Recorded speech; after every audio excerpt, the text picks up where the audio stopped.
This is the new era. This is the new band, and we're unbreakable. We can rebuild him. We have the technology. We can make him better than he was. Better, stronger, faster. Actually, better, stronger, faster. Is that a faster. line from Starship Troopers or something? No, it's actually the $1 Million Man. $6 Million Man. I know that, and I don't even know what that is. We Brits don't do excitement, so this is the best you're gonna get. Chris is bringing the noise today, apparently. Speaking of vanilla, it's just I don't understand why. I don't think anyone does. I don't think Travis Green understands. Talking you through every goalie controversy, scoring slump, and draft lottery bust. This is the C4 Podcast on CanucksHockeyBlog.com and CKNW.com. Here they are, fresh from folding towels, sharpening skates, and washing jock straps. Chris, Matt, Anna, and Adam. Welcome to another episode of the C4 Canucks Hockey Podcast, now heard on Overtime Media as well as CanucksHockeyBlog.com. I am Chris at Lightforce, joined in a hot box by the entire gang. We got Matt Lee at @Matt_61, Anna Forsyth at @Forsyth03, and Adam Ovenel Carter at AdamFOC.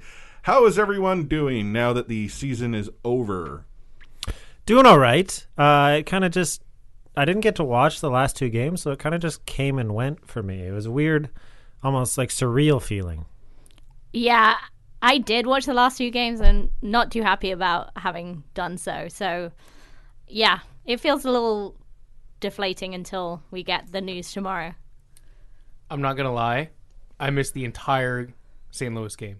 Yeah, and I didn't watch any of it. I didn't even see the highlights of it, wouldn't. I don't think they exist. Oh, well, I did see the highlights. Yeah, what do you mean it didn't exist? There was a very nice goal and a classic PD one-timer. Oh, was it a one-timer? See, Yeah. I didn't even watch the highlights. I mean, It was just a long game. I think the PD goal was just to definitively show that Binnington is not the Yeah, we need Calder to winner. stop with that. That's like stop with the Binnington. Yeah, come on. Does not make come a on. rookie season. Anyhow, so what's we got a lot to get into. I know, today, by the I way. know. And Like so this is the night before Christmas, or is it the night before April Fools? Hey, when do you actually leave? Yeah, 'cause next Wednesday. You did say you weren't going to be here for the draft lottery, so here we Yeah, are without but I also didn't a plan for it. No, hang on. This was before we knew the draft lottery was going to be on the 9th. Like, super early. Yeah, it's usually on my birthday. Oh, can I just ask? We haven't actually talked. Like, I was going to actually save this for off the air, but I might put something together last minute for tomorrow post draft lottery. Nothing live, but something post draft lottery. I was going to say, can we not just have a love-in between you and just record Adam? our phone conversation tomorrow? That's I what was I going to thought. say, if you want to come by tomorrow, either because you're not going to be able to make it for the draft lottery, right? I will be. You're like on a boat. I'm on the. It's tough. I assume the actual drawing of the balls takes place at 5:45. I probably or won't so. be at your house till about then or 6 o'clock. Yeah, so that's perfect timing though. Well, And so I'm thinking we may be able to do something with friend of the show Cam Robinson. okay. I was gonna say, like, we have Discord. We do have Discord. We could, and you guys can all jump into patron chat and talk to each other, and the True patrons enough. can listen in, and Failing that, we could do that as well. and then a friend of the show, Cam Robinson, could be given. But I only bring up Cam because we obviously haven't had him on in quite some time. His April rankings are coming out very soon as well. He will be in town for the draft, in which we'll do something for the draft as well. But it'd be a great opportunity to do a little quick mock draft with Cam Robinson after the draft lottery is conducted. We gonna get friend of the show, Cam Robinson, here in the hot box? Really showing I don't a good know. time? I don't. That's almost rude If he to comes, do. Yeah. if friend of the show Cam Robinson comes into the hot box, he will no longer be friend of the show. He will be like hating us for life. He's got a thick, shaggy beard and shaggy head of hair as well. I don't think he won't after surviving an hour in a hot box. I don't think Grizzly Adams over there can handle it. Anywho, what are we going to be talking about this episode here, Matt? A lot of post-season availability happening today. Did you guys see any of that, by the way? No, I I saw work. some tweets, but yeah. You guys work? Adam was inspiring the youth of tomorrow. As always. We'll get into some of the comments made, and I'll walk you guys through it in case you missed parts of it. I did watch some of it, and I did read a lot of the post reaction as well, so that'll be some of it as well. We'll talk about the draft lottery, of course, again, it being the eve of the draft lottery. What else do we got here, Chris? Well, we got to talk a little bit about the what's that trophy again? That the Calder, is that what you call it? The Calder. Okay, you've been practicing. We're going to talk a little bit about. I had to actually think about that for a second. Some of the Jags, some of the content that we got. Some of the non-Jags. Yeah, like was it Beagle and Pearson? Yeah. They're available for the World Cup. And we'll shoot from the hip as well. Talk about the first round of the NHL playoff matchups. Of course, that'll be a continuing discussion as we get into the off-season version of the podcast here as well. Right? Sounds good. All right, let's do the F word. He liked to say the F word. Oh, then get the here then. Okay, see ya. Is going to have the F word on it. I wish I could give you an explanation about it. I can't. You. Out of here. You said the F word, Dad. You called me the F word. All right, so obviously end of season, time to have a little reflection on the season that was, and how we view the season. And easy to say it's a success. And Matt, you and I talked before recording here that you think it's a success because Sedins are gone. It was easy to peg this team to be a bottom of the barrel kind of team, and they maybe surprised some. They improved their point total from last year. They improved their goal scoring total as well. But that's almost like damning with faint praise to me because they were so bad last year. And yeah, they got better, but are they any closer to reaching a Stanley Cup final and competing for a Stanley Cup? In my mind, no, they're not really. You have the core nucleus, as you called them, Matt, the Pettersson, Hughes, Besser, and Horvat. And yeah, that's a good place to start for sure, but you need so much more than that. And we always talk about the Jags. We're going to get into them later, and that's what this team really is. It's just filled with that. And I don't want to jump too far ahead to the post-season presser from Benning when he talks about what teams need to win a Stanley Cup. But in my mind, he's still just so disillusioned and doesn't understand how aging works in the NHL. And all this kind of stuff that there's no progress being made. And until I see progress being made, you can say players are developing. Sure, that's all fine and dandy, but like 4 or 5 players developing is not enough. There's just so many things drawing the team back before I can say that the season was a success. That's hard to say. Let's go around the room maybe and do maybe a take from everyone else here. And a success or failure this season?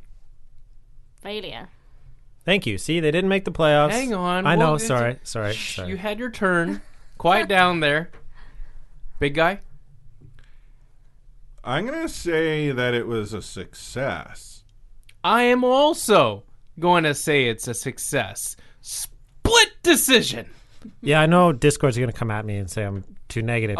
We can let the Discord people who are listening live be tiebreakers, if you will. Well, if you think about, like I was going to comment, if you think of development in teams as sort of everything being cyclical, they're still at the bottom. It's just that, prior to the Sedins retiring, they were still in a downward trend. I think they've sort of hit the bottom, and we're now sort of seeing that there is this little flash of light.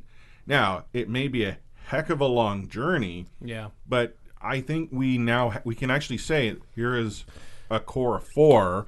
We couldn't say that last year. Nope. I'm going first. Oh, okay. You put your hand back down there, mister. Just to piggyback off of what Chris is saying. The big thing is that he mentioned the flash. Like, I didn't expect this team to suddenly compete for the playoffs. And a lot of this does have to do with the success that Elias Pettersson have.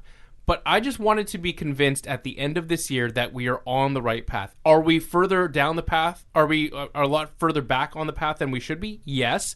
But I think what we've seen from Elias Pettersson in his rookie year as a 20-year-old, the numbers that he has had, we are fully convinced that he is the real deal, that Brock Besser can be a first-line winger, that Bo Horvat probably has not hit his peak just yet, that Quinn Hughes can be in the NHL and adjust very quickly.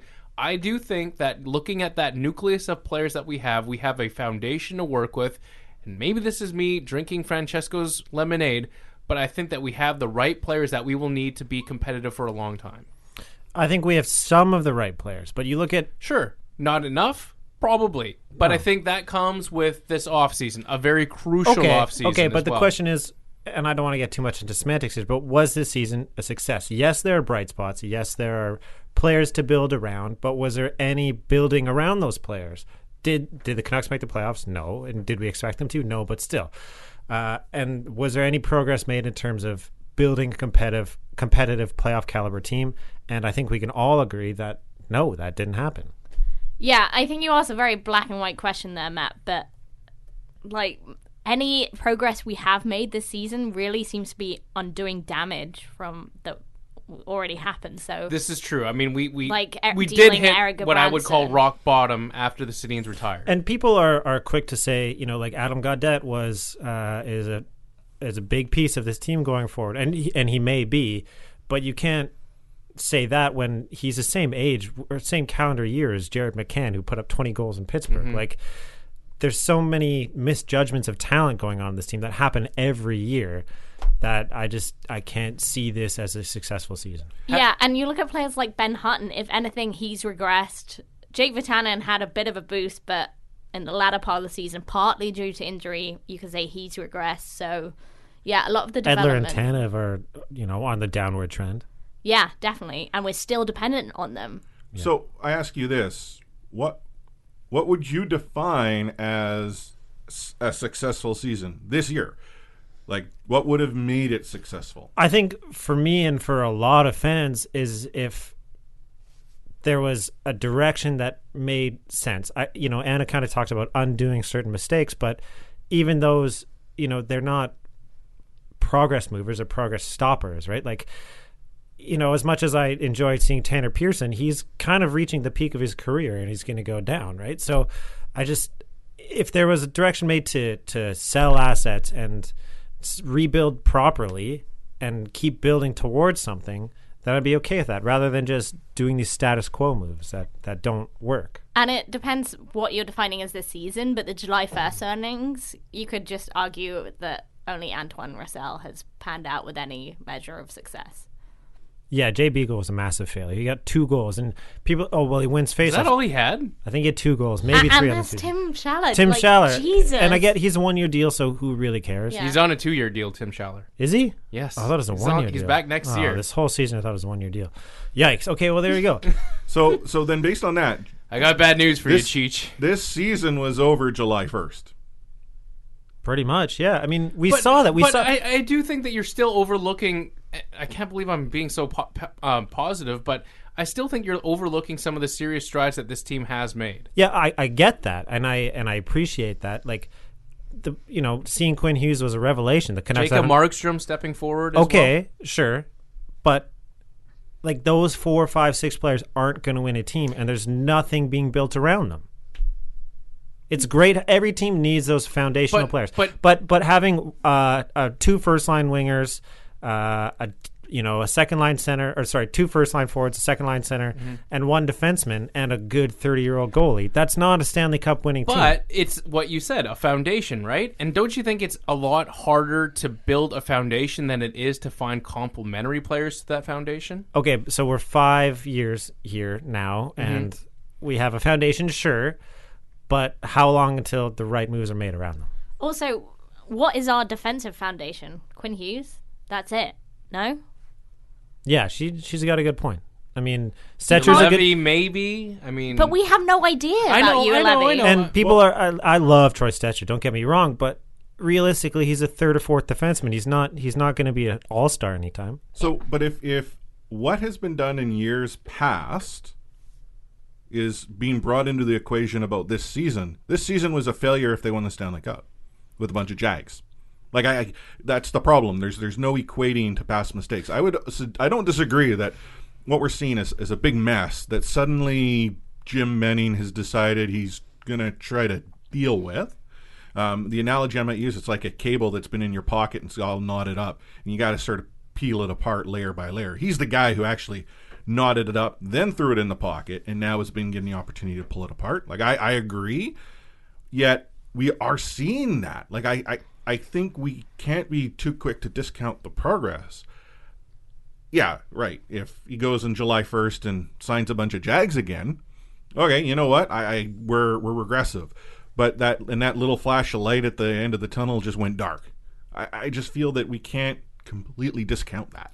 Yeah, and I don't think Adam or I are saying we should completely dismiss that there's any progress being made. But, for example, to show progress in the D, like a solid, like someone in Utica who was really developing and not necessarily coming up this year at all, but like someone that we could point to in Utica and just say, yeah, that would be progress. And that's has that happened? That's fair, but then who would that have been? Like, who was that blue chip that Jim Benning screwed up in Utica?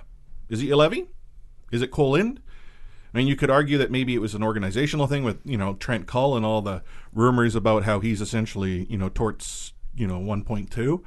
But I still, like, those are mistakes of the past. The cupboard, as it pertains to the blue line, has never truly been addressed. Outside of, Peterson and, Horvat, we're now starting to stretch with, JV18, Gaudette. Hughes looked great, but we obviously got a very small sample size. I think we need to understand that it's not like Benning could work magic and find those blue chip, blue line prospects. But he's had 5 years to make those. And if we look at 5 years, I don't disagree. It's been a failure. I look at 1 year. If I look at what we saw this season alone. Because the question is, fairly or unfairly, what do you look at for this season? I understand the past 5 years of Benning's. I think everyone here would unanimously say it's a failure. However, this season in a vacuum, completely not looking at what was done in the past. I still struggle to call it a successful season. Yes, it was nice seeing those things, and there's some pleasant surprises, but that to me does not make a successful season. Let's move on towards the other things Jim Benning said at the postseason presser earlier today, saying that he is going to try and be aggressive over free agency. He's looking to address maybe a top 6 scoring role, adding another defenseman as well. Are these the kind of aggressive moves he's going to have to make, not only to save his job, but to make some of that impact that you're talking about, Adam, that they need to make next season? Yeah, absolutely. And I think you can't say that without saying his other quote, which was that the big quote that everyone's going to take away was that Stanley Cup champions or Stanley Cups are won with 26 to 35 year olds. That was bizarre to me too. It's wrong. I mean, you look at the Penguins, you look at the Blackhawks. They're young star players. What would you say is the accurate age range? 21 to 35. 22 to 30 almost? It's nice having those veterans. If you said Stanley Cups are won with 26 to 35-year-olds playing, a supporting role, that's one thing. But, the idea of him making these aggressive moves scares me because he might acquire another 25-year-old when their peak isn't at 27, right? Like, there's not a lot of room for growth when you go that way. So when I heard that comment, I will agree, it's kind of bizarre, kind of odd. But if we look at it in terms of depth, which you brought up, there is truth to that. If that's where you need those players who may not be your superstars, but they're the ones that give you such a consistent effort and sort of help you push over the edge. That's where you'll find them. Like, Manny Malhotra in 2011, I mean, his loss, midway through to the season, was huge. And even though he did come back, I mean, Manny was not the same Manny that we had seen previous to his injury. You look at, Dan Hemmy's maybe to some respect not be the best example because he was maybe more blue chip than depth. But that's where I think Benning might have been trying to go. It's just he's horrible. Yeah, that's what I was saying. I think, and that makes total sense. The supporting role players can be that. But even his team in Boston when they won, Marchand and Bergeron were all younger than that themselves. Yeah, so. mid-20s around that range at the time. I think the most curious thing is that he says this when he had just finished talking about his 21-year-olds and 20-year-olds and 22-year-olds in Horvat, Besser, and Pettersson. Like, was he signaling that we're not going to win a Stanley Cup for another 4 or 5 years then, if that's the case? I mean, yeah, I was going to say this earlier, but to bring it up now, the things that might save Benning's job next year might be not necessarily the things that we think is best for the development of the team. and their eventual goal to win a Stanley Cup. Because what's going to save his job next year is making the playoffs. Ultimately, anyway. Let's go back to what we talked about, his desire to add someone up front in the top 6 and on the defense as well. We talked about aggressive moves. We talked about this a little bit yesterday, but Artemi Panarin, does he make the call, yes or no? To try and at least pitch him.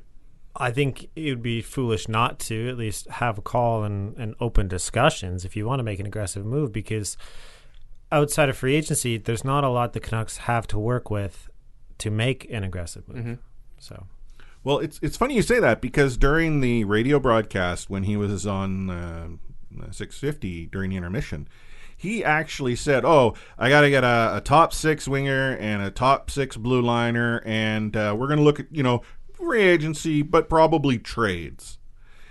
And the word trade seems odd to me, because what is it that the Canucks have to offer up in a deal to get a top 6 forward or top 6 blue liner that no other team is? We'll get to trades in a second. Let's just start with free agency first. Can we start with free agency Okay, first? fine. Moving on from Artemi Panarin. Jeff Skinner, are these the kind of players that you're hoping he at least makes a call out to? yeah, well, I mean, who knows? I would love to see Panarin in a Canucks uniform just because I think he's such a skilled player. But, where do you draw the line? I like Skinner. He doesn't have the same kind of offensive upside, I think, as Panarin does, even though he's a He great just player. scored 40 goals. Did he really get 40? I think Skinner had 40 goals this year. Really? Okay, well, then I take it back. I didn't know that. So I don't know. Do you want that? I think yes, but you got to weigh the cost. And then where do you draw the line between those elite guys and guys like Michael Furland or... See, those are the guys that I'm not interested in, though. Of course not, but those are such Benning guys. Yeah, I was going to say, Furland, I could totally see in a Canucks But uniform. would you because say Benning that would Furland want- is a top 6 guy, even in GMJB's wild mind? Does he Yeah, consider for sure, those 'cause guys he- top well, 6 he got guys? 20-something goals, didn't Wayne he? Simmons there too, I love Wayne Simmons. but again, he reeks of a Jim Benning type of but player. he's like 30-something now. Yeah. Wayne Simmons maybe 3 years ago. Yeah, I 5 years ago. Yeah, maybe. Gustav Nyquist. Again, no thank you. Not even close. If it's not Skinner or Panarin, I don't want any Yeah, I think that's kind of the big vibe I name feel too. player. Yeah. Depth guys maybe, but at a decent cost. Let's not get crazy here, Jim. But those are the only. I think those two guys and Jake Gardner are the only. Erik and Karlsson? Are the only big name. Yeah. Players I Jake would- Gardner I I would would definitely want. be interested in. So it's any of those guys, or make no moves at all? Is that what you would rather? Well, see? no big moves because a guy like Furlan could demand a lot of money. Yeah, Could I know, get it but, from a guy. but like but Benning. I would not be interested in bringing in Furland. No, if it neither came would to I. that. But I'm saying those are the for me it's those guys or some very smaller guys, small name guys, or nothing. Yeah, I think so too. yeah, like I'm not against no more bringing in- Roussel, Beagle-esque type of players. Yeah. Yeah, bringing in guys that are cheap, but Do you have faith, though, that that's not what he's going to go for? no, not at all. Like as we're Yeah. saying, Furland is a Benning guy, like through and through. Quoting an old C4ism, I have no confidence in that. Oh, I miss confidence vote. We should bring that back. We should bring that back. If we had a legitimate studio, we would bring that back. Oh, true. Big Dog, getting back to your discussion, trade avenues possibly for the Vancouver Canucks. Well, the difficulty that I have with trades to go and get top 6 is top 6 is going to command a lot of money. Really, the only opportunity that Benning has available to him is somehow taking on horrible contract for a cap-strapped team. Because again, the Canucks have this space that they haven't had in years. But even with that said, I don't know if the Vancouver Canucks really want to be taking, bad contracts that route. In my mind, the bad contracts are what's getting you the prospects, the picks. Like that's the rebuilding phase. So if the team truly wants to be competitive, but at the same time not mortgage its future, I mean, what do they have available that could get value? You could argue, JV18, a Hutton, who Verten is an interesting name because I just don't think he's brought up that much in casual trade conversations. I don't know what kind He's of getting value talked he about a has. lot in Discord, though, as a trade piece, for sure. Yeah, I think it's him and Hutton are the two most valuable trade pieces. But those guys, I mean, what do they fetch? Equivalent kind of players, right? So but not only that, like the two of them together might get you top 6. Right. Right? Like, and that's a stretch right there. But that's some team dumping salary again, right? Right. And the problem is that, again, the Canucks don't have a lot to go and sell with. Now, that said, we're also ignoring the fact they've got picks. Which Benning has also said he doesn't want to trade because of the draft. Right. So it's like, yeah, I'm going to go make some deals, and we're just going to make the magic happen. We'll get into the whole, conversation, I'm sure, about fences a little bit later. But the analogy that I had used is to, would Canucks fans want to... Was that you operating the Canucks hockey account? No, that was actually the Blogfather. Okay. That was JJ. I just saw that now. I missed this. Can you... Okay, do so a TLDR? I'll read the very quick tweet from Corey Hirsch, but hang on. I'm scrolling through. There were a lot of responses here. Nope, not there yet. Nope, not there yet. Cool. Canucks Twitter is the neighbor that comes over with a case of beer, sits in a lawn chair, and watches you put up your fence, tells you you're doing it all wrong, but never helps. Well, we're not supposed to help. Yeah, what are we supposed to do? What are we supposed to do? Well, the implication is that you're sitting there complaining about it, telling your neighbor that they're doing it wrong, that you could do it better. Without being specific. Without being specific. And so, I mean, that started off a whole, meme machine as to what people were talking about. But, I'd sort of inferred that when it came to Canucks fans, they're going to be bringing you the cheap beer and they'll look to trade it with the neighbor for the good stuff. And to help get the good stuff, we'll throw in our empties because that just makes it that much more palatable. When in reality, we can't afford the good stuff. We don't have anything to trade for the good stuff. I saw your response. It just makes me sad when you think of the whatever few trade pieces we've had that we've not just more thoroughly explored the option sooner, when they might be going and helping out a team, who are looking to build and win a Stanley Cup now.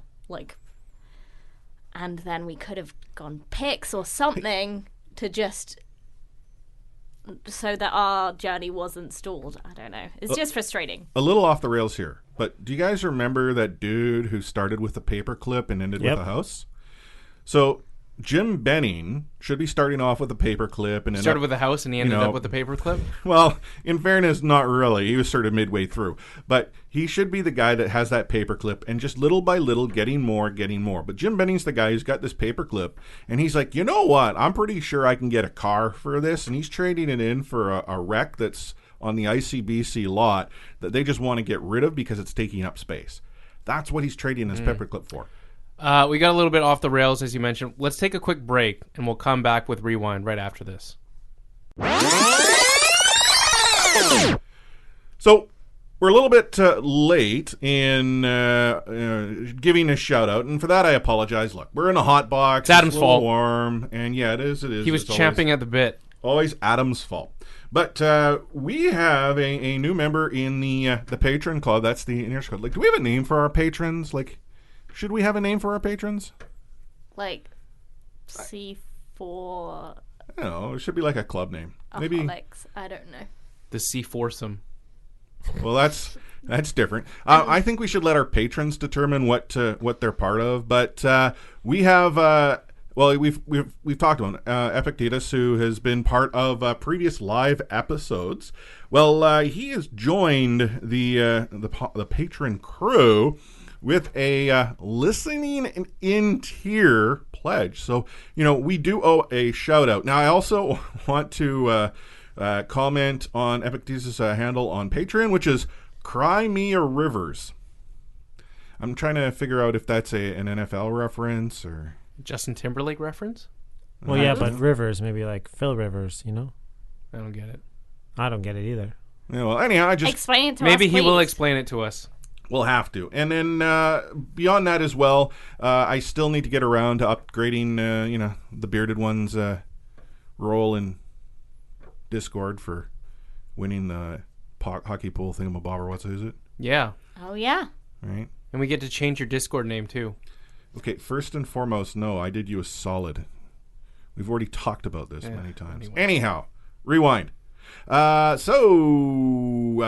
availability happened today. So let's get to the players portion of the media availability. And we'll be very quick because we do have to expedite this segment a little bit. But Elias Pettersson talked about his rookie season, the ups and downs, how teams were obviously focusing their attention on him halfway through. Said that he wants to work on his shot over the offseason. Did he not see his shot? Why don't my shots look like that? For improvement. Like, just because you're the best on the team doesn't mean you're perfect. Good for him. I want him and Brock Besser to train together as pals over the offseason. I know. And then they just take turns working their They do shot. seem like best friends, don't they? Yeah. It's really nice to see. Which one of us is Besser friends. and which one of us is Pettersson? We've been over this. You're stockier than I am, so you're Besser. Right. I think I'm like the exact same build and weight as Pettersson, so they're just friends in the same way that you two are just friends. Are you shipping us? I've always shipped you guys. You know that. If we're Besser and Pettersson, what's Anna? Levo. I was going to say Goodbranson. Yeah. Oh, dang. Dragging us down. I'm happy with that, though. I'm the looker of the podcast. Anyway, let's get back on the rails. Pettersson working on a shot. Like, would you say his season was a success? Like, Yeah, massive absolutely. success. Yes, resounding. He had 68 points, I think, in 71 games. Correct me if I'm wrong. Something of the sort. But, almost a point per game in your first year. When everyone said he was too small, he would take a lot of time to adjust. Yep. You take that and run. And yeah, he slowed down at the end of the year, but now he knows what to expect going into year two. So let's move over to Brock Besser, and I'll go to you, Chris, on this one. Contract negotiations with his agent supposed to pick up sometime in the not too distant future. He's also not going to play for Team USA at the World Championships because he wants a full offseason to train, which does make sense. But getting back to the contract aspect of it, though, what are you thinking as someone who likes to look at the numbers, so to speak, with Brock Besser? He's looking for a bridge, and if I'm the Canucks, I'm doing everything in my ability not to give it to him. Yeah. I mean, he did he have an actual slump in a sophomore season? But here's the thing, though. Not really, not especially when they paired him with Pettersson. Let me ask you this question, though. He was on a very good run to end the season, production-wise. Probably one of the most consistent forwards in the lineup the last month or 2 months of the season. Does that at all change the dialogue that happens between the two sides? No, we'll go to Chris. Sorry. I to be honest, I don't think it does. I actually think it reinforces why Besser looks at the bridge option. It might make the Canucks more willing to provide within a longer term more money. But again, Besser, and if he's in it for the business, it's bridge. Do you see any, Adam, avenue where this could get ugly, negotiations? No, I don't think so. I think, I could see him getting something to what Nylander got, which I think was 6 by 6.9. Yeah.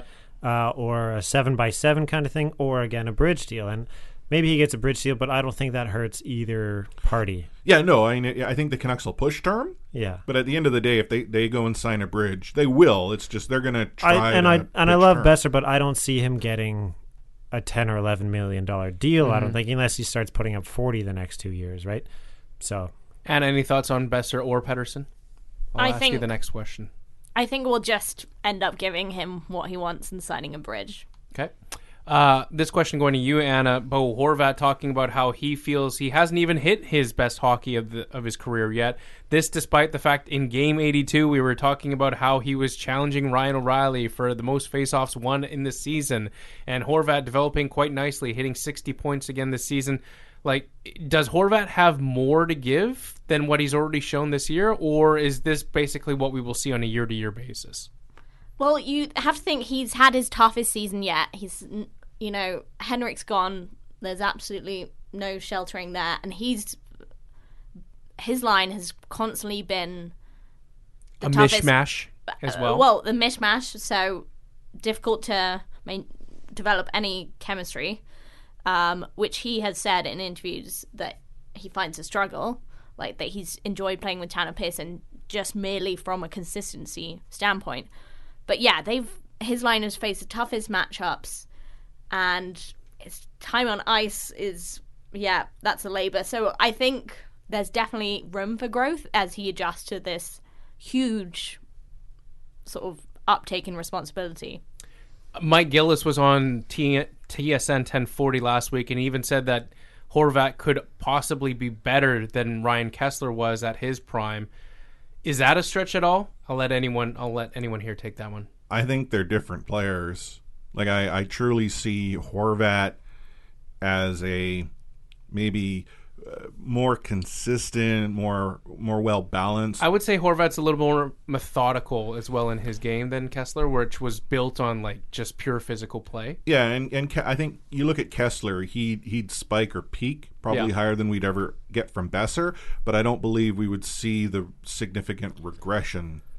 I think also Kessler in his prime was part of, one of the best teams of the past 10, 15, 20 years. Which right? inflated his production exactly, as well. and part of the best power play in the league that year. So will Horvat ever score 41 goals in 75 points? I'm not sure, but I don't think that makes him any less productive or any less of a player. So I think it makes him. I think he's more impressive because he's doing it in this team I instead agree. of the 2011 team. So if Horvat in his prime was on the 2011 team, would he put up the same numbers as Kessler did, so to speak? Like, let's put Horvat in Kessler's position in 2011 at that same age. Like, does Horvat break 40 in that kind of situation? It's very possible. Yeah, fair enough. Just again, a little off the rails here. You guys hear Gillis on the radio talking about Kessler last week? Yeah. Like essentially implying that the reason Kessler was so successful was that the because team they put him in that position and Yeah, they that got Cody Hodgson line from- mates for him, et cetera, et cetera. Yeah. Really? Yeah, so Do encourage you to go back and listen to it, by the way, if you haven't. I'll fill you in later. But I mean, look at Horvat. I don't think Horvat needs to be Cody Hodgson to be as successful. Yeah. More on the Canucks and their postseason availability earlier today. How about we go to Tanner Pearson, who was ending the year with Bo Horvat on his line. He was probably, in a way, the most consistent line mate that Bo Horvat had all season. Does Tanner Pearson get every opportunity to cement his spot in the top six with Bo Horvat in that second line kind of role? Yeah, he comes to camp and competes, sure, But he's not being given it, is what you're saying. well, Here's the thing. 20 Contract-wise- 20 games he played with the Canucks, and I think he had 13 goals. Or maybe it was 13 points. I can't His, remember. his 13 production took a massive leap from It was. completely stagnated in LA. And I think the fact that he got to play consistently obviously helped with that. But Anna, you kind of touched on it. Horvat loved playing with Pearson and loved having him on his wing, and said it in a rather pointed manner. I think that he was finally happy to not have helicopter line mates, right? So when your potential captain is saying that, you listen to that. You would hope, and you give him a chance. And maybe you look to bring in another player to play with them. But I think you pencil that in to start the season and go from there. There isn't another player that isn't Louis freaking Eriksson. Yeah. Like that's a tough line to play with, I think. And yeah, Tanner Pearson seems to be the new Brisebois in that he gets mentioned. He got mentioned, probably name checked about 20 plus times today. Sorry, Chris. Quick thoughts. I was just going to say, like Pearson, like contract wise, he needs to. Well, his contract dictates he's a top six player, and I think you're right. Yeah, you pencil him in, but at camp, I think he needs to still perform. Like I agree, Horvat needs Consistent line mates, and he needs more than anchors. But what we saw from Pearson in 20 games, you want to see over a much longer period of time as well. Yeah, I mean it's just we had a very small sample size in the dog days of hockey when the Jags were throwing the team on their shoulders and making magic happen. Let's move very fast now through the rest of the forward units. Sven Berchi, it sounded like the coaching staff and management weren't really concerned about concussion issues with Berchi. Are we concerned though? I think, you're always concerned when a guy has chronic concussion issues. You hope for the best, and if he's not showing any symptoms, then great. But, it's always going to be a concern. But where does Sven Berchi play if you have Tanner Pearson, who now shows the same kind of chemistry with Horvat that Berchi did? Put them all on a line. Only one of them plays left wing, though. No, the other guy could play right wing. I don't know if that's true, but who knows? Right. But if you had to pick between the two to play on Horvat's line, though? Berchi would be my choice probably, just because he's same. a better player. Maybe But- he's a tradable asset. Who knows? Yeah. Maybe they do trade Berchi. That's a name that doesn't get mentioned a lot. Could you see there being a market for Sven Berchi? Of course, yeah. Yeah. A contending team who needs another top six player, middle six player. Berchi Hutton in the second? Is that the new Raymond Ballard in the second? For who? No. Louis Eriksson talked about his contract, says he intends to fulfill the last 3 years of it. $13 million. Would you give that up? No. Will he be getting it from Vancouver, though? Well, Okay, we could spend forever on this, so I would preface this by saying let's be quick. so I see a situation where Vancouver pays his signing bonus this season, and because that signing bonus nearly cuts that 13 mil, down by half. So if I'm a team looking to pick him up, I'm waiting until the signing bonus gets taken care of. Okay, so a very quick around the room. Does Louis Eriksson play all 82 games, assuming he was fully healthy next year? No, he'll be scratched. If it happened this year, he'll see himself in the press box. I agree. I agree. Does Louis Eriksson end up in Utica at any point next season? No. No. Negative. Does Louis Eriksson end up on an NHL team that's not the Vancouver Canucks next season? No. No. No. So in I'd other like words, it to happen. So in other words, he's going to play the like- entire season, but he'll get scratched here and there. Yeah. And he still, for at least next year, has all the power. He's got an NTZ. He's the guy who has to agree to going to wherever it is he goes. Okay, moving on. Nikolai Goldobin, talking about his season, admits it was a pretty bad one, saying that he's going to do whatever it takes to get back into earning a spot again. Is the Nikolai Goldobin era over? Yes or no? Start with Adam. No. No. Yes. I also say yes, but I really wish it was no. See, I'm saying no, but I kind of want the answer to be yes. Because I don't want another season of Goldobin not playing, not getting chances, and just like, how does a player develop? I think an important thing that not a lot of people are talking about, somebody, this is a tweet, Goldobin in his last 25 games played, 3 goals, 3 assists. Levo in his last 25 games played, 3 goals, 3 assists. People are quick to champion Levo and quick to poo-poo Goldobin. Fair enough. So, and I get that there's been so much more with Goldobin, ups and downs and blah, blah, blah. But, I think Levo needs to be not on the hot seat, but the same conversation we're having with Pearson. Yeah, he's got to earn it his as spot. much as anybody else. So, Well, I look at Goldobin. Last, 3-4 games of the season when you should probably have him in your lineup. Yeah, he just didn't play. that blew my mind. I know it blew everybody's mind, but when a guy doesn't play the last, 10, 12 games of the season, it's a pretty telltale sign in my mind. And that's why I feel like the Goldobin era is over. Well, fair enough, but 10, 12 games, the Canucks were still in the playoff hunt. Once they were eliminated, was it last Friday? You'd think But once that they was were eliminated, mathematically maybe that's a No, good point. but if you're the way Yeah. the Canucks were talking, Okay. it's like you're telling us we got a chance. Right. Mathematically, they're out. They're done. This is the time when you go Yeah. and you have whatever fun you need, except if you're Goldobin who gets to eat the popcorn and the Yeah, press that box. doesn't. I don't understand that. Even just looking at the lines from yesterday and just thinking, like, the fact that Louis was playing on Bo's line, why? Just put on Josh Levo, put on Goldobin, just don't put... Well, he only got 9 minutes Yeah, or something like that's that. fair, but... But could Goldobin have had 9 minutes of hockey in St. Louis? Yeah. Maybe. Arguably, he probably should have. Yeah. We got to move on past Nikolai Goldobin. We'll get to the rest of the forward lineups. Yes or no? Are they back next season? Marcus Granlund. Yes. I know. I know. I think so too. Yeah, but it makes me feel gross to Regrettable. say it. He's a Benning and Green guy, so Big dog. Roof. I don't know. And I I knew think that was he's- weird. Stop doing that. He's the big dog. The reason I can't make a decision on Granlund is there are so many. Yes or no, Blair. Golden? I'll tell you on September 1st. Tyler Mott. Is the Tyler Mott era over? He's back. He's so terrible.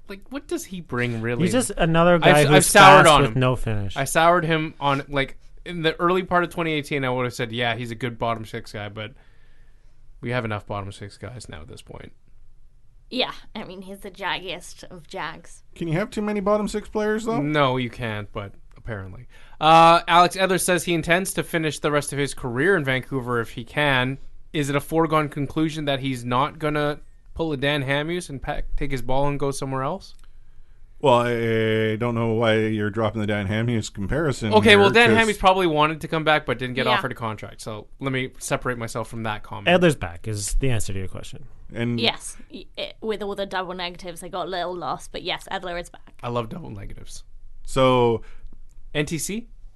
well, see, I think that's what Edler's waiting on. I actually think Edler wants those letters again. That's the holdup? I think that's the holdup. Fair enough. Not much more on the defense, I think, to go on. So let's go move forward. Okay, well, actually, let's go to this. Ben Hutton. Is he the biggest trade piece that the Canucks are going to lobby around this year? This offseason? They're going to go hard on the Hutton trade train. Who wants a Hutton? Jacob Markstrom, extension? Too early to talk? Yeah, Markstrom played really well, obviously, but Demko ended the year with pretty good numbers. Mm-hmm. When we were all quick to write him off early. I don't like. It's not as easy as Markstrom played well. Let's sign him long term. You know, if you have a guy who's younger and putting up similar production, give him a chance too. Right, but I just think Demko hasn't been played enough to tell, and I don't Okay, think... then let him play. No, I agree. I just think what Markstrom showed didn't ultimately completely change my mind on what kind of goaltender he is. It just meant that I think he can last a little longer as a number one or one-ish to protect Demko as he gets there. But yeah, Demko, as you were talking about, Goldobin not playing, why the heck didn't Demko get all the starts? Because they were in the playoff hunt. Let me ask you guys this question, and this hasn't really been talked about, but in terms of trade pieces, is there any chance that Jim Benning tries to offer Thatcher Demko in a trade? Because it just seems like such a thing that he's going to do. Outside of Ben Hutton, they really don't have anyone of real value. Thatcher Demko might have real value. I'd rather trade DiPietro. DiPietro has real value. I can't tell if you're being serious or not. Are you? No, I'm being serious. Oh, okay. Yeah, no, totally. So there's a bit of a goalie logjam. Let's not beat around the bush here. So if they trade Demko, they're committing to Markstrom. Yes. And DiPietro is instantly the goalie of the future. Yes. Right? DiPietro, who is unproven in the NHL, and Markstrom, who has yet to consistently prove that he's a number one. Have we not seen enough out of Markstrom to be convinced that he can be a number one, though? Matt, you For and how I, much sorry, longer? Yeah, Matt, you and I always talk about this in fantasy football, for instance.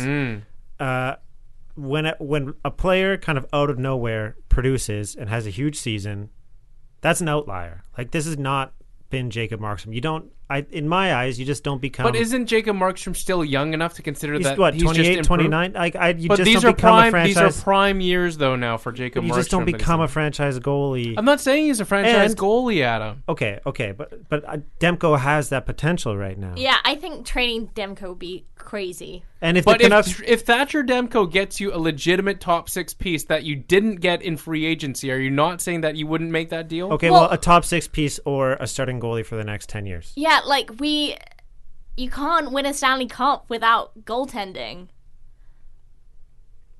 And I don't think DiPietro or Markstrom can win them a Stanley Cup. Rewind back to September. What did we define Markstrom and Nielsen as? 1A and 1B. Well, we had actually lowered it. 1B and 1C. 2A and 2B. And Markstrom had an outstanding season. The first one he has had as a Canuck.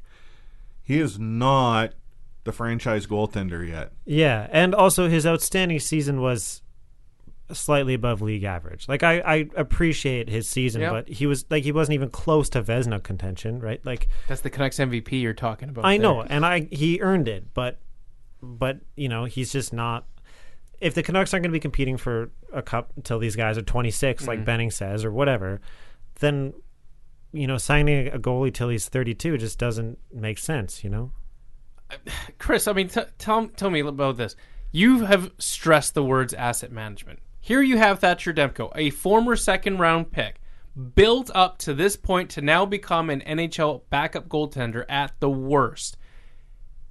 Is there not at least a sell high opportunity on Thatcher Demko? Well, is it a sell? I don't know if I would call it a sell high. Okay, so let's actually use a comparable Canucks duo, Luongo and Schneider. They traded Schneider. Correct. They traded Schneider when everyone thought, oh my God, Luongo wanted out. Yeah. Right?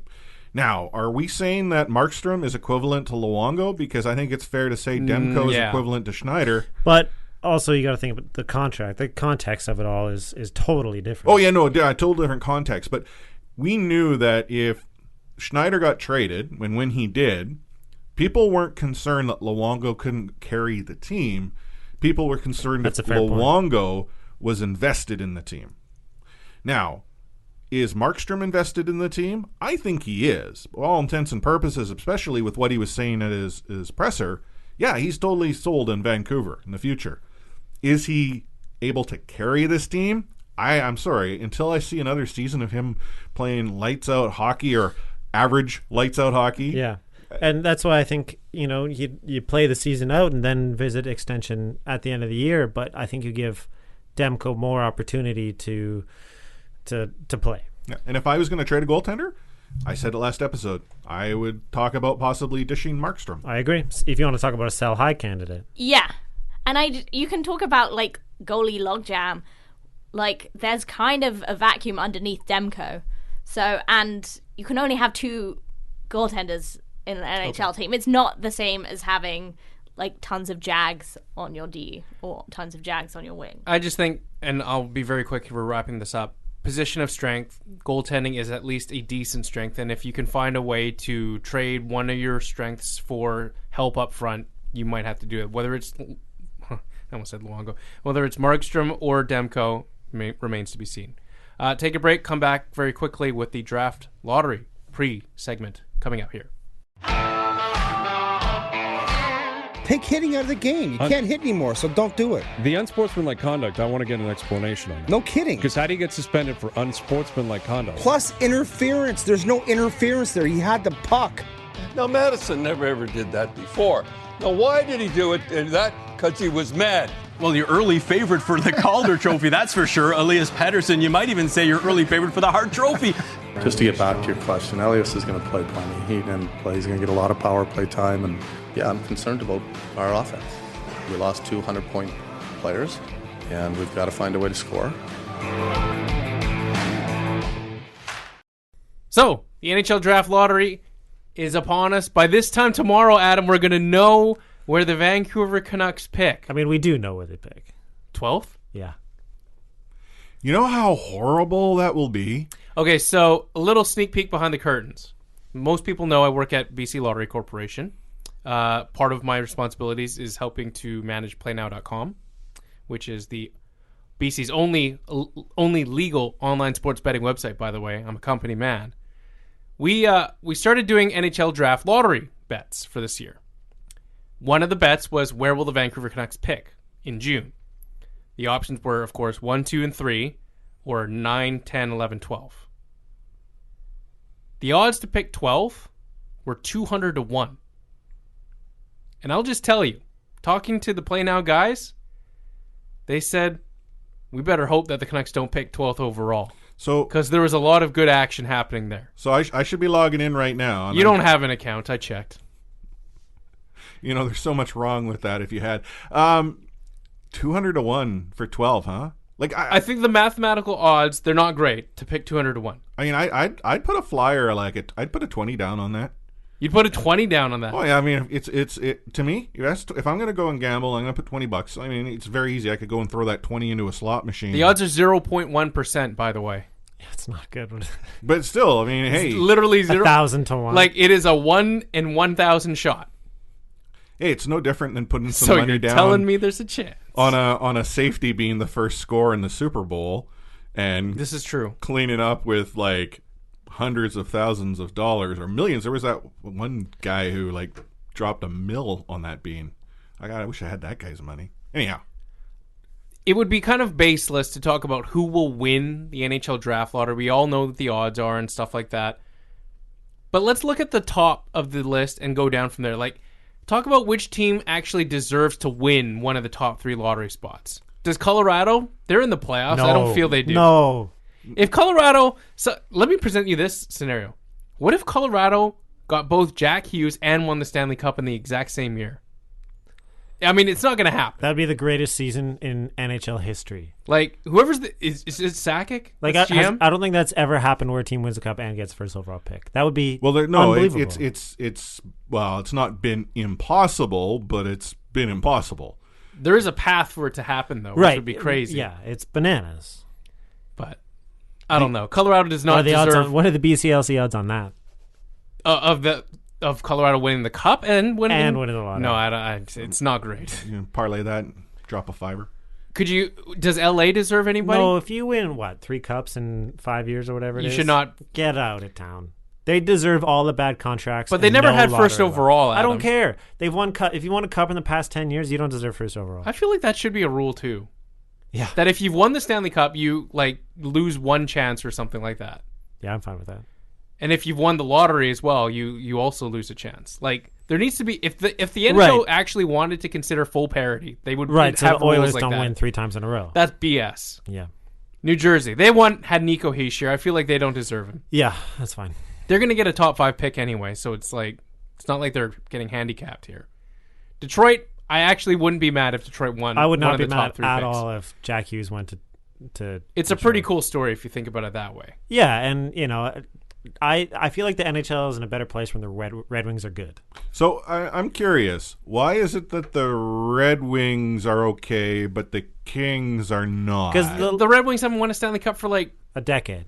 Yeah. And how many did they win prior to that? I was young. I know time has passed, but Detroit has also been pretty bad for a while now too. Also, Eastern Conference, Western Conference, Keep that. Keep those elite talents out. Get them out east. I can live with that. That's fine. The conference part. I get what you're saying. That's fair. It's totally picking and choosing. Yeah, I had to live through the era of the Avalanche and the Red Wings, and the Devils. The Wings just haven't been on my radar in so long that I can't get upset. Yeah, and it's the same reason why we're not talking about if the Avs win top. It's because they already have an embarrassment of riches right now that we're mad about. Moving further down the list, Buffalo, I feel like they should not be in on this. But if they do, him and Hughes or him and Eichel, would be fun. No, they have enough guys though up front. I'm okay with it. Is Buffalo the Edmonton of the East? Buffalo is quickly getting there, dude. They were on a massive loss run towards the end of the year. They know how to tank. They were tanking harder than people could tank in realisticness. And I think actually, just to off the rails, there's a reason why you're not hearing Anna's voice right now. Oh yeah, she's gone. Yeah, she had to peace out. She had prior engagements, so it's just the 3 guys who are recording. Yeah, we probably should have mentioned off the top. Probably. Yeah. But we're not organized here, Christopher. The New York Rangers, Jack Hughes in a Rangers jersey? No, I listen, any team that beats the Canucks in the Stanley Cup final, even if I was 2.5 years old, they don't get him out of there. Yeah. But I wouldn't be too upset. New York, Hughes would be fine. Eastern Conference is okay. Edmonton will just skip that one right there. Oh my! If that happens, I swear to God, I would riot. Well, look at Edmonton. They've got Connor McDavid, who 2 years in a row has put up just insane numbers, and the team is still not to mention Draisaitl, who had 49 this year. 200-point scores, and you did you see that stat posted in our Discord app that the Oilers were, I think, one of the first teams maybe in history to have 2 100-point scorers and miss the playoffs. That's hard to do. Imagine how crazy Canuck fans would be going if you have one to be player got on a new points. level of suck to have 2 100-point players and not make the playoffs. Look, you look at the Canucks. If they had 2 100-point players, they've won enough games. They're in the playoffs. The last time the Canucks had 2 100-point... Did they have 2 100-point players? Sedin's twice. Were they? No. At the same season, though. Yeah, that means Horvat is getting 40 more points and Pettersson's getting 32 more points. That's 16 goals at least. That's a lot of... That's a win or two, at least, right? And how many games where the Canucks did they shootout losses or whatever? Lose points I mean, the Canucks are in the playoffs with that. Anyhow. Yeah. Call me crazy, but as we get through the rest of the list here, that's not the Canucks. Anaheim, Philadelphia, Minnesota, Chicago, Florida, Arizona, Montreal. The only team that I would be unhappy to see getting the top pick would be Chicago. Same. I agree. I think everyone else I can live with. Anaheim's going to be bad for a while, I think, just because of those anchor contracts they have. That Kessler, LTIR? It sounds like his career's over. Yeah, it really does feel like that. Well, the way he was talking when he was here in Vancouver, and I think it was clear that he was believing it was his swan song. Yeah. I don't think he got the... Okay, so super off the rails. Kessler, Ring of Honor? No. I don't think you can just because of the way it all ended. No. Pavel Bure left on some pretty uncordial terms, too. Pavel Bure got screwed by the team. If that Ring of Honor were to have existed back in the late 90s, early 2000s, yeah, there's no way they could throw a Bure up there because Canucks fandom would just revolt. Then word comes out that the Canucks were taking the screws to Bure. And Sure. He's also one of the best players in NHL history. But, Hall of Famer. But are you saying that there's not a path where eventually, like 10 years from now? No. Okay, Ryan Kessler would have to come back to Vancouver, mea culpa twice every single day, donate generously to all of the Kristen Canucks. Reed hired again. Right. Donate generously to all the Canucks charities. Is there some story behind that? Yeah. Okay, we'll talk about this later.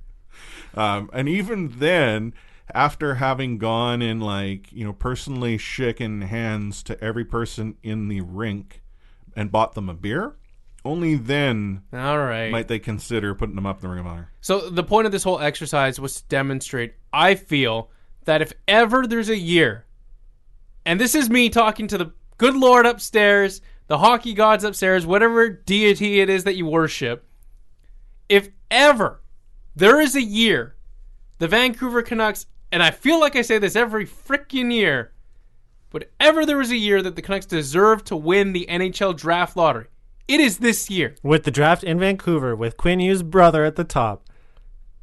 It's got to. It is not a celestial lining of the stars. I will actually cry if they win. I'm starting to tear up now thinking about it. Let me tell you this. Fast forward to June. Jim Benning has picked number 1. The grace of God is given number 1. Quinn Hughes hands younger brother Jack Hughes that Canucks jersey that says J. Hughes on it. Are you saying that wouldn't get you jacked up? That would be the greatest moment in Canucks history. I am not prepared to see the gifts that you will share in Discord upon that taking place. But so last time the Canucks had the draft here in Vancouver. Michael Grabner. Was that the Grabner draft? Yeah. Oh, I thought that was the Patrick White draft. Good times. Do you trust Jim Benning to take Hughes? Yes, I do. Okay.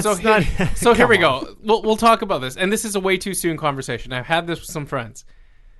But if the Canucks had first overall, how bad would it look if we took Capo Caco over Jack Hughes?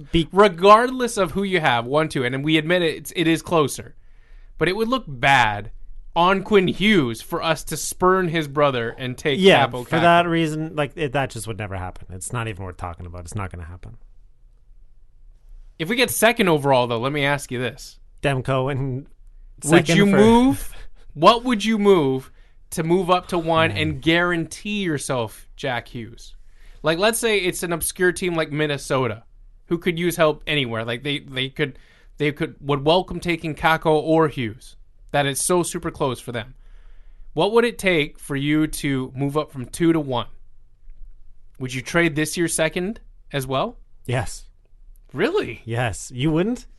For a potential franchise-changing player. Well, Kako could be a franchise-changing player, too. Yeah, that's fair.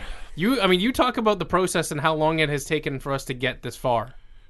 I think from a business perspective, the marketing that's value I think the part of it. Yeah. Behind totally. the Hughes we cannot after ignore the that. Twins, it would be too perfect. You cannot ignore that, sure, but from a hockey perspective, is it really worth strictly hockey?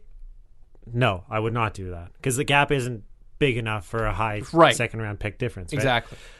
But for when you take in the business aspect of it, yes, like they're, maybe 3-1. Yeah. I would consider that more because there's a much bigger gap between Kako and, say, Cousins or Byram or whoever else than there is for 1 and 2. So does Jim Benning have the ability to Brian Burke this draft? No. Well, I'm just going to stop you on right the Athletics a while ago. It would take a lot of wheeling and dealing, but he doesn't. He barely has the mental capacity to make one trade, let alone the multiple it might require.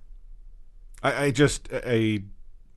have to be honest. If he were to go and Brian Burke this, and sure, maybe mortgage a little bit of the future to get out to the top of the podium,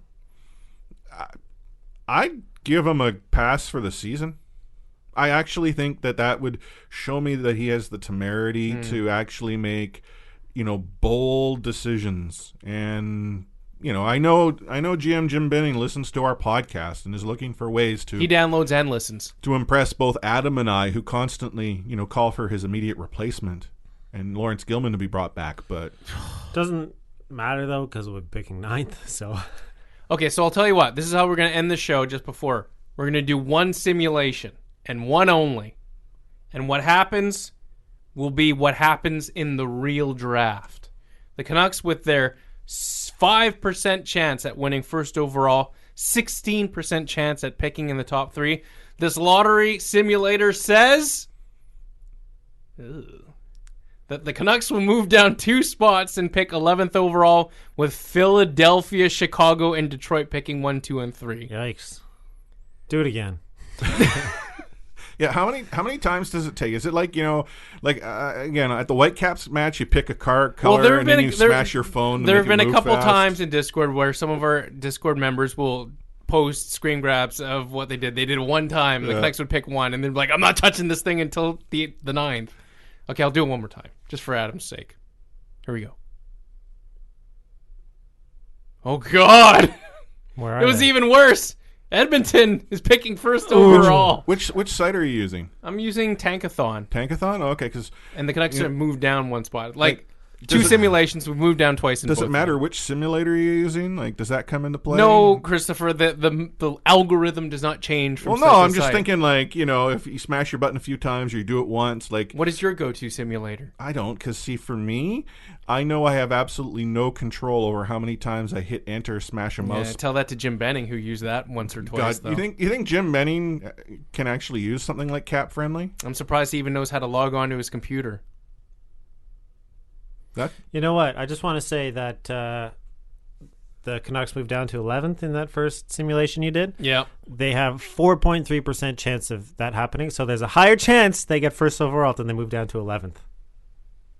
That's putting a positive spin on things. Chris, as we wrap things up here on the C4 podcast, how about you tell people where they can find us? Well, hello, you found us, but if for some reason you found us and still don't know where to find us, we're available every which way that you can subscribe. So again, all the major podcast networks have us. It is the C4 Canucks Hockey Podcast. Is heard on Overtime Media and CanucksHockeyBlog.com.